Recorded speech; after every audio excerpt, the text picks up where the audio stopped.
Hello, hello, and welcome to Limitless Talks. This is a podcast on limitless leadership and how experience becomes a growth lever in the boardroom. I am your host, Camila Ferreira, an award winning CX leader, a co author of Long Live CX, and an international speaker. Today, the topic is behavior first. Let's make sure you're automating what it needs to be automated and not necessarily friction. And in order to have this conversation with me, I have here today Tariq Alinur. He is the CEO and the Chief AI Officer of BrainCX AI. He brings more than 40 years of experience in contact centers. So I can imagine how much we have to unpack in this conversation today. And more than me telling you who is Tariq, Tariq, please take the online stage, introduce yourself, and let the audience know what do you do to transform experience into business growth. Great. Well, thank you so much, Camilla, for the opportunity. It's a real pleasure to be here. And, my journey is sort of ironic because I've had 4 decades of really what I call making and being heard, making the customer feel heard. And my journey started very young when, I was born in London, moved to the United States in South Florida. But during that process, I actually moved quite a bit. So up until I graduated, I had gone to about 13 different schools. And that sort of set the foundation for my life because I was always this shy kid that was trying to get his voice heard. And it's sort of ironic because now I run a business where my ultimate goal is to ensure that the customer is being heard. And BrainCX AI was built on that premise. And so, along that journey, I've seen this pattern of where the industry has evolved over many decades. I was one of the founders of the first BPO companies over in Asia, in India specifically. That company, Firstsource, is now a publicly traded company. It's the reality of that business. It's allowed hundreds of thousands of people to be employed. We even wrote the telecom license there that allowed that industry to exist. So I was really one of the pioneers as a very young person, being, on the foothold of this transformation. And what I saw along this journey is that many times companies are looking to optimize and really I think at the end of the day, they're trying to create a better experience for their customers. And by bringing more staff, more reasonably priced staff into the mix, it allows them to create better service levels. And that makes sense fundamentally.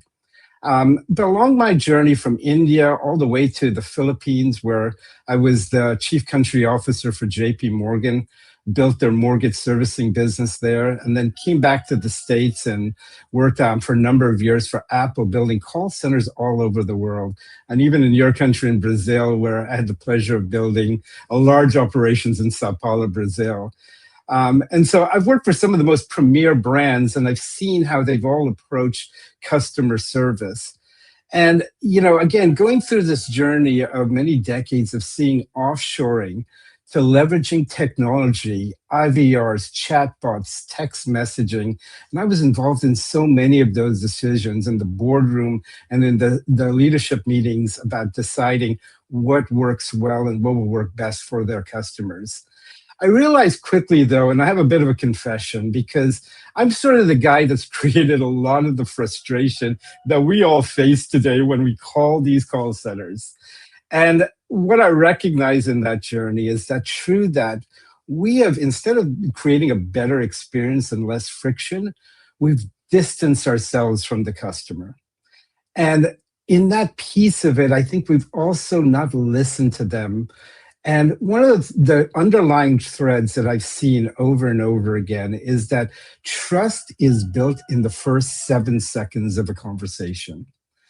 And I know you probably have seen this in the contact centers you've worked in. When a customer calls, they want to be heard. They want to talk about their problems, but ultimately they want to get their issue resolved. And we at BrainCX lean into voice because we think that is the preferred channel. And one of the things that we've learned along this journey, and what really was the aha moment why we started BrainCX, is we recognize in many of these contact centers, there's always a handful of people who are the best of the best agents, and we know who they are. And we saw some threads with that. We saw some continuing patterns with that. One is they know how to make that connection with the customer in the first 7 seconds. They understand how to use certain words and even the cadence of their voice, the tone of their voice in how to speak with that customer. So we approach building this platform not from an engineering or a software developer's perspective, but from a CX perspective, an operator's perspective. And we think that's fundamentally different. And what we learned out of that experience is that if we could replicate the attributes of those top agents and build a tool that allows customers to interact with that best agent at scale, then I believe we built something very unique. And so that's what really was the genesis of BrainCX, this many decades of working in contact centers, working with a lot of these frustrating technologies, and really wanting to do something different that will create a better experience for customers. And again, most importantly, so that they can be heard. Wow. Just to start, I want to say this is jaw-dropping, right? Because again, it comes from your amazing experience, not only in one country, but across the globe, building cost centers yourself, experiencing things yourself, which is very enriching. And one of the things that I normally say when we are designing strategies, regardless what kind of strategy it is, it's truly important that we have the field operations.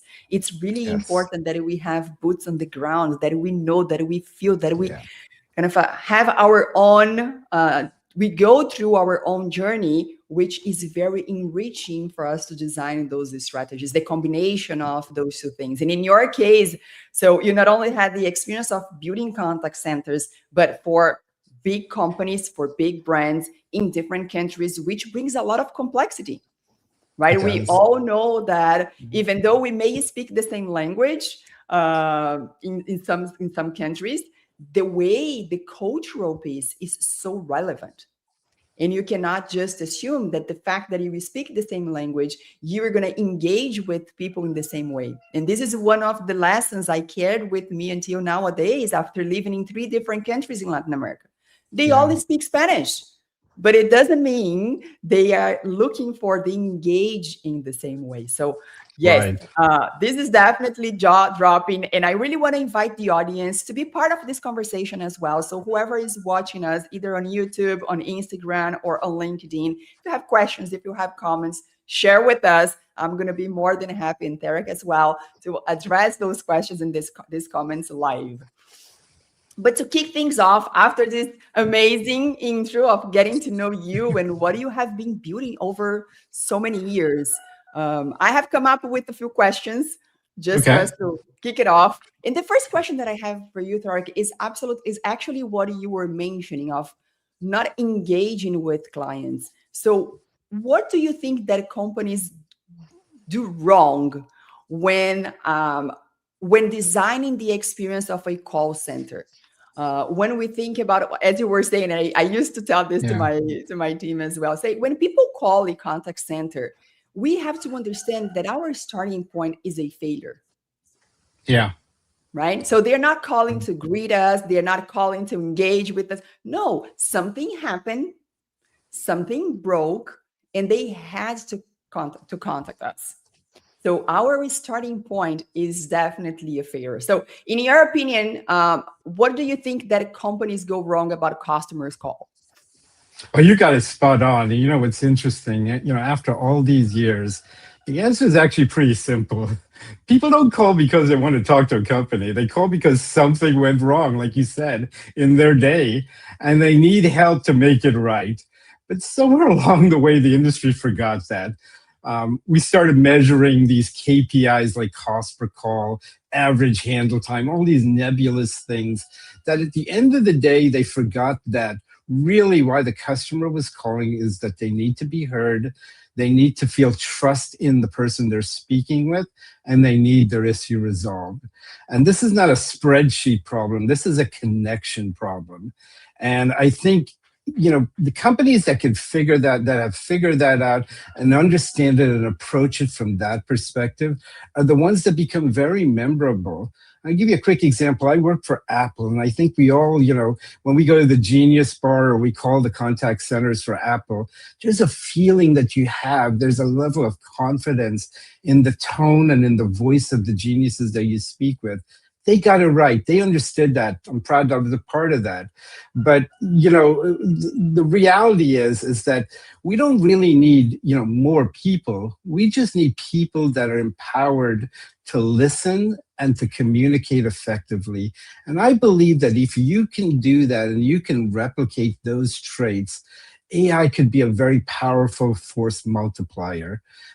We believe that what we're doing is we're giving companies superpowers. Big industry that we work with is in the higher education space, and the academic advisors are our biggest advocates. They're our biggest fans. That may not sound like typical, but why that is because all of these tasks that they have to do every day, that's frustrating to them. And why they got into academia was to really have conversations with students to help them prepare on their journey of their career. But instead, they're doing all these mundane tasks of dialing out, playing phone tag, and qualifying people. We've taken that friction out. We're having those discussions. The moment someone has expressed interest, within 5 seconds, we're speaking to that student, qualifying them, giving them that that experience.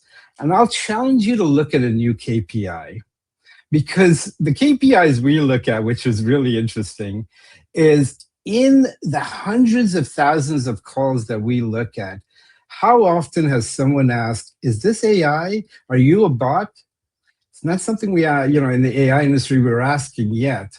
But out of that hundreds of thousands of calls, less than 1% has ever asked us that question. Wow. Think about that for a moment. Even more shocking, how many people have actually asked to be transferred to a human because they don't want to talk to the AI? Zero. To this date, zero. Not one customer has ever asked to speak to a human because they felt that the AI was not helping them. Zero, no one. And so we're really proud of that fact. That's one of the measures that we look at every day, the escalation from the AI. If someone is getting frustrated and asking, is this AI? And so I think there's a different way to look at this. And service as a whole is changing, and we can't keep our head in the sand. AI is here. It's ultimately how we use it, and how do we use it for good and create a force multiplier for our employees. Oh, absolutely. I love the example of the Genius Bar, and I think that this is so spot on. Particularly when we look at contact centers, one of the metrics that they have been chasing for so many years is average handle time. However, when you think of your experience at the Genius Bar, one of the things that I like the most is that I never felt that the genius person was in a rush. That's right. It was actually the other way around. It was like, I am here to support you. So, of course, we go for one main reason, but they are there to engage with you, to solve your problems, to answer your questions at your pace. That's And right. not the pace that someone else behind them are pushing to deliver, which is the average handle time. So Yeah, I like I it just, very yeah, much, because the other metric that you shared today is about how long it takes for us to build trust, which is that's 7 right. seconds. I love this. So if you pick up the phone and the other person, that whoever is calling, feels that you are in a rush, it doesn't help in this trust building process. Correct. It actually hurts, because you're going to feel that you're not a priority. And whenever we have a problem and we are engaging with our service provider, what we want to feel is that we want to feel that we are being heard, that they care about the problem and not just care about how much I pay on a monthly basis for my membership, for my fee, whatever it is. So whenever the problem happens, they are there to support me at my pace, not at the pace that someone else is dictating on a contact That's center. right. Right? So I 100%. love the Genius Bar example, because it's all about the experiences. How do you feel? You know that at the time that you sat, you're going to have someone that is very knowledgeable helping you in addressing all the questions and concerns you may have. And if the person doesn't know, you have the confidence that this person is going to find someone that can address your concerns. That is experience. And I'm so glad that you brought this, because once again, at the same time that we have contact centers trying to or pushing for efficiency by reducing average handle time, it may kind of see the results in the short term, but it's going to hurt the P&L long term. Couldn't And agree that's more. the math that most of the CX leaders or C-level is not making. Maybe because on how we are organized, we are always looking for delivering the quarterly results. So our time frame is very short. However, trust is something that we build over time. Couldn't agree more. And that trust also, the part that I think most brands are failing to look at, and I heard you speak about this, I couldn't agree with you more, is about loyalty. Oh, yeah. Are we looking at the turnover or the customer lifetime value? If we don't save that customer on the first call, and we also look at first contact resolution, if you can resolve that issue the first time they call, they're going to be more loyal. People recognize there's going to be problems and things go wrong. But if you solve that issue right then and there, ultimately, and I heard you speak about this, and you are absolutely right, loyalty is the thing that I think many brands are missing and they're not measuring correctly. So I'd love your perspective on that, and maybe your audience would love to hear your views on that too. Yeah, no, absolutely. I agree with you. So to me, again, loyalty is the outcome of a journey. The very first thing, and I always say, is that CX has 3 dimensions.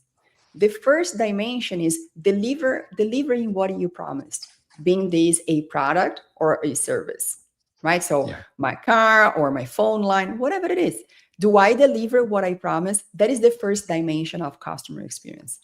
The second dimension of customer experience is how easy it is for me to get my product or the service that I bought from you.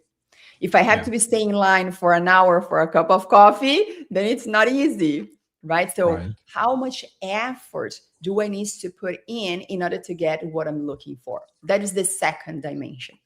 And then the third dimension that is very much undervalued is the emotional connection. And the emotional connection has absolutely everything to do with the experience that I'm going to have. Not only when I'm buying this for the first time, which tends to be a better experience because we want to convert that client, but later on how that journey is designed, how that journey is shaped. How do I engage with the other departments when I have a problem? Because the Yeah, reality is, we will face a problem. We will have a problem sooner or later. Having a problem is out of discussion. How the company will handle the problem is what makes this company kind of succeed or not. yeah, yeah. Right, and these will drive what? The emotional connection. So if over time, once we think about the journey, okay, I'm getting the product or service that I was looking for, I don't have to put a lot of efforts to get this, and consistently I have a similar and a pleasant experience of getting my product or service with a very low effort. Over time, it builds trust.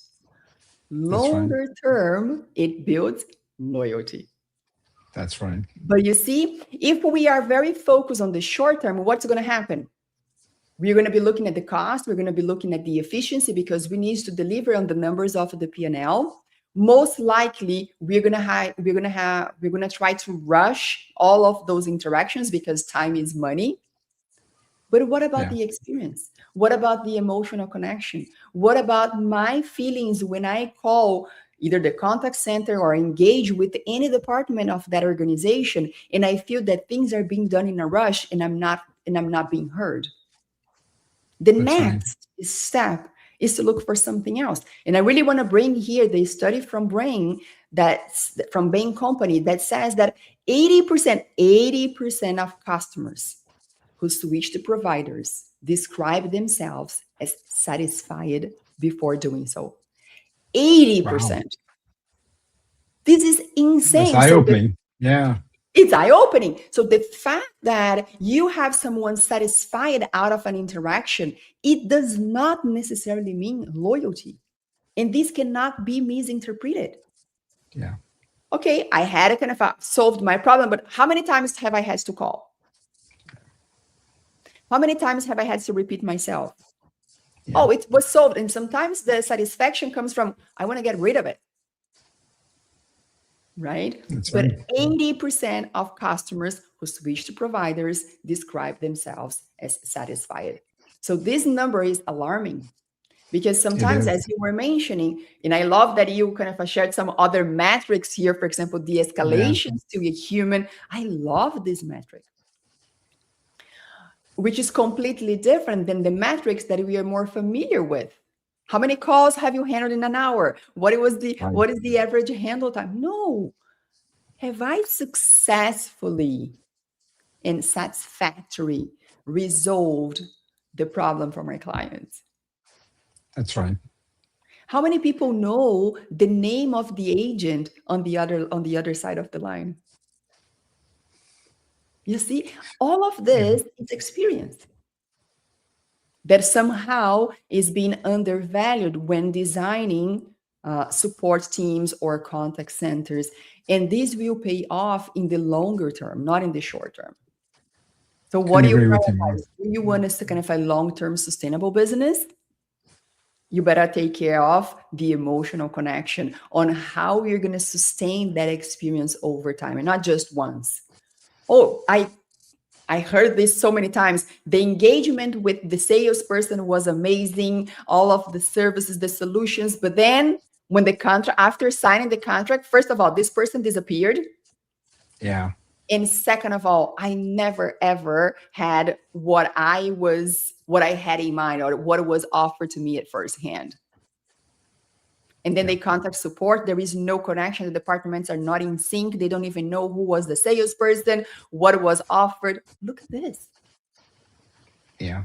And moreover, they are in a rush because of the average handle time. That's Wow. right. But let's switch gears. Let's talk about AI because your Yeah. company is very much about AI, and we are in this hype and this trend. AI, of course, came to stay. But I would love to know your opinion. Of course, I have mine here, but I'd love to know your Sure. opinion about where companies where they are misdiagnosing the problem when investing in AI or automation. How do you see their decision-making process around AI and automation, and what are the mistakes they are making? There's a couple examples I wanted to talk about I think is very relevant. I'll give you a good example. I went to work for an airline, and very early on as the new guy, I started asking questions. And one of the things that I realized very quickly as we were onboarding new contact centers, there's this legacy set of, I don't know what the right term is, but policies and things we've done over the years. We always did it, but we didn't ask why. And is it relevant today? And so we went through this exercise of really looking and analyzing our processes. And we found out that so much of what we were actually asking the agents to do or not do was based on past assumptions or past situations that's no longer relevant. And so I always challenge companies before you get into an AI journey, you're not going to solve a better experience by using technology ultimately. Yes, I think we will be a great aid. We will, again, a force multiplier to that. But I think it starts with looking at the behavior of the agents and the policies that are driving those behaviors. And if you can take the time to get that right and to analyze, is this really effective? And is it creating, to the point that you made earlier, a frictionless experience for the customer? Customer effort, the point you made earlier, was such a valuable point. And I think along the way in AI and using a lot of tech, or what we call AI, which really isn't, like these silly IVRs, press one, press two, or these dumb chatbots that we have on websites, it frustrates the heck out of me because that's not AI. It's a tool that we have put in place to distance ourselves from the customer. It's a deflection strategy. Let's just be honest about that. That is all it is. And once we understand that these tools are not building loyalty and it's not building the connection, until we recognize that, no AI tool is going to solve your problem. And so I challenge you to first think about the behavior, think about the policies you have in place. Is it really building a frictionless experience for the customer? So start with that and then lead into leveraging AI to remove all those mundane tasks that perhaps an agent deals with daily so that the humans are having real conversations with people, the things that are intimate and challenging and that are very, very complex. We do a lot of very complex things with AI in our world. I mean, we serve highly regulated industries. Think about healthcare, behavioral health, higher education are some good examples. So I do believe there's a place for it. We do a great job, but there's also the need for humans. And I think if you fix the human side of this and the behaviors, how those humans are interacting with the customers, then that journey becomes much more complete. And ultimately, success will come from customer lifetime value and retaining those valuable customers. So that's how I think about it. Wow, I love it. I love that you mentioned starting or replicating the behavior and the skill set of those agents that have a higher level of engagement. Because Yes, this is amazing, and that's one of the benefits of AI, that we can scale something that has proved to be successful, right? And we need to analyze those traits. What do these people do? How do they engage? Because that's the human part that AI does not necessarily know, but can definitely replicate. So that's once right. you map this, then of course you're going to be able to expand. And the other thing I would add to your comment is, one of the mistakes I see companies making, and I was reading about this. I was reading an article about this last week. They do not necessarily have the source of truth for That's AI. right. They do not necessarily have their processes well established. And when you go talk to their employees, most of the knowledge are with them and not necessarily documented. Yeah, Oh, I learned on the go. I learned on the job. Okay, but for us to teach someone, and that's when you start realizing, Tariq, that the employee onboarding is broken, it is. that the employee experience is not the best. It's when you start asking the organization, okay, what is your foundation? How solid is your foundation from the employee perspective, right? Yeah, And then you realize, completely. again, training materials are outdated. The product launch or the product feature launch process is not necessarily aligned. And then Yeah, people learn on the go. So having this foundation is, in my opinion, very fundamental as well for you to have success with AI implementation or even with automation implementation. Because otherwise, it's going to become what you mentioned, kind of a the deflection on the IVR. And just by listening to you, I was like, oh my goodness, yeah, I hate this. Choose this option. We are no longer, we have technology for nowadays that we can just talk to a bot that's with right. AI. You do not necessarily need to listen until, I don't know, the 10th option for you to decide Yes. what is the closest one, because sometimes there Right. isn't one that actually describes the pain or your problem. But you gotta wait and listen, just because, as you said, the company wants to deflect. That's right. Look at how different is the perspective. And I normally say that with I have these conversations with the C level as well. How much customer centric are you when designing strategies? Are you solving for your company, or are you solving for your customer? Right. Maybe the first reaction is, oh, I'm solving for the customer. Really? Okay, show me your IVR, show me your processes. Yeah. And then you're going to see that they are solving for themselves in order to drive the efficiency that is needed to deliver the P&L numbers, but they are quietly losing their customers, Yeah. right? Very much so. Okay, so I have another question here. Which I believe we have touched base on this, but let me gonna actually switch. What is the cost from when we are implementing AI, right? And we are in this rush, we are in this trend, this hype of, in my opinion, checking a box. Now, a Yes. company, it feels like a company must have AI for the sake of having it, just to put on their websites, just to put on their kind of a marketing materials that they do offer AI, but not necessarily the AI is the best solution for what their customers are looking for. So what is the cost of having AI that is not necessarily fully aligned to the customer needs, in your opinion? I think there's an even bigger fundamental because one of the shocking statistics I've seen is that 90% of AI initiatives have failed. That's terrible. MIT, yes, that's the That's true. MIT That is report. awful. Yeah. And here's the reality, right? So when we approach this, again, we approach this as a design led firm. We recognize that brands don't necessarily have the AI expertise, or sometimes not even the CX expertise to build these tools effectively.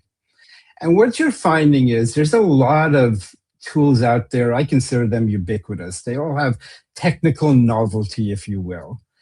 And so people are starting pilots and demos and in using these tools, trying to figure it out in-house, how to apply it and how to use it, but they lack that expertise in how to use it. And so inevitably what happens is that they do this for 30 to 60 days, it fails, and then there's this perception that this doesn't work. And it's one of the things that challenges me the most right now and frustrates me. We had a behavioral health client, I'll use this, I won't say their name, but we went through an extensive RFP. Everyone told us we were the best, the most human-like. This is amazing. At the end of the day, the company went with two other brands that the board advisors had a relationship with. You know what? 60 days, 90 days went by, nothing got implemented. One of them never got off the ground. The other one did get off the ground. 30 days later, they stopped it. And it had everything to do with the fact that those were just tools. They were just infrastructure. They were not CX solutions. And we still do work with that client. We provide, some great solutions around translation services in other languages. We've expanded with them in multiple sides of their business. But, we've been trying to make the case that we think we could do this much better for them. And they're gun shy, rightly so, because they've failed, right? But I think, again, I go back to the fact that what makes this fundamentally different is that you've got people with decades of experience building these tools and understand what great sounds like for the best brands. And I think, no offense to any of these startups that are out there, there are a lot of smart young geniuses out there, but they've never taken a phone call. They've never spoken to an angry customer. And so they don't know what that sounds like, and they're not building these tools to have empathy. Even this AI, this client in the behavioral health, we listen to a lot of their phone calls. And what we found is, inevitably, a customer service agent is going to get tired over time. They hear the same thing over and over again, right? And so when you think that a behavioral health client should have high empathy. In fact, we noticed that they didn't. And a call that took 10 to 15 minutes, we were able to solve with higher empathy, much more warmth in the voice, and doing that in about 30 to 40% less time than that human would. And so I really want us to challenge this thinking around, are we getting a better experience? And if we are, is it being built by people that understand what great sounds like? And so, I bring this point up because I think as people are looking at these number of different tools that are out there, and there's so many of them, this 90% failure rate is shocking. It's a roadblock to growth in this sector, and people will figure it out ultimately over time. But at what expense? How much money will we spend as a brand going through these failures until we get it right? And that's something as the CEO and CFO we've got to ask ourselves and do further due diligence. Not look for the cheapest solution. Look for the solution that's built to serve your customers. I think that's what you have to be really thinking about. Wow, I love it. I love it. And I can tell you, I experienced this myself in one of my past Yeah. employers. We were in the journey to build the necessary foundation for artificial intelligence. And as you know, it's not just a matter of implementing a tool. No, it's not that simple. If you do not have a strong foundation, you will just scale the chaos, right? So don't do it, Yeah, please. that's We right. were in that journey. And then I had one of the founders coming to me and say, Camila, I want to launch AI. I'm like, okay, me too. We are on the same page. But he was investing in an AI company. And guess what? He wanted that company to design or to be the AI solution provider. And from the beginning, I said, we are not ready for that. We are Yeah, going to be, give me 6 months. And 6 months now may look kind of a long time. However, it will pay off because if we have the strong foundation, then AI is going to be a turnkey. You're going to bring the AI on something that is already well established, that we have the documentation, that we have already mapped the behavior. It's going to be a lot easier. It's going to save a lot of time in the future. But if we decide to do this right now in parallel, the only thing I can tell you is that, first of all, we're going to be competing for resources. yes, We haven't tested this on the manual process, if you will. So we're going to be running in parallel and not necessarily gaining time, but I would say wasting resources. yeah, Unfortunately, Tariq, I could not kind of make my point because there is money involved, there is relationship and yeah. politics involved. So we had to run the two projects at the same time, and 6 months later, we were exactly the same place we were 6 months before. And moreover, with people frustrated, not knowing the direction, it had a significantly impact on the employee experience. So instead of having something that could have had a better impact on the employee experience, on the customer experience, actually backfired us. And why? Just because the decision was to check a box, having Yeah. AI, and not necessarily with the customer at the center of the decision making, but the politics and the relationship from the founders of the company. Very It sad. costs Yeah, so much more because we are not only talking about the investment on the technology, but what about the cost on the culture, on the employee experience? that's right. That ultimately impacts the customer experience as well. So I love that you brought this. Not everything that shines is gold. That's right. Right? And if you attend any CX Yeah, conference nowadays, you're going to see so many AI solutions. And as you correctly said, there are amazing solutions on the market. We are not questioning the quality of the solution, but I think that the most important question is, does that solution solve for my customer? that's right. Right? Yep. So let's kind of go for our last question here. Okay. I am pretty sure that you advise and you engage with many CEOs in that conversations about AI and the solutions. If you have to prioritize behavior, process, or technology, how would you rank? What kind of a recommendation would you give to those CEOs? Number one, behavior, with hands down behavior first, of course. I think that, again, going back to my first point about wanting to be heard, and it's really the fundamental piece of our business, is that you have to create and manage the behavior of how the agents are interacting with the customers. And if you're going to build an AI solution, start with what that sounds like. What does great sound like? And it's a great, that's why we build proprietary tools that ingest lots of phone calls and learn from them. And it's interesting because the point you made earlier about the single source of truth resonates so often, because as we listen to those phone calls, oftentimes we hear things that may not be in a process manual and may have resulted in a great interaction.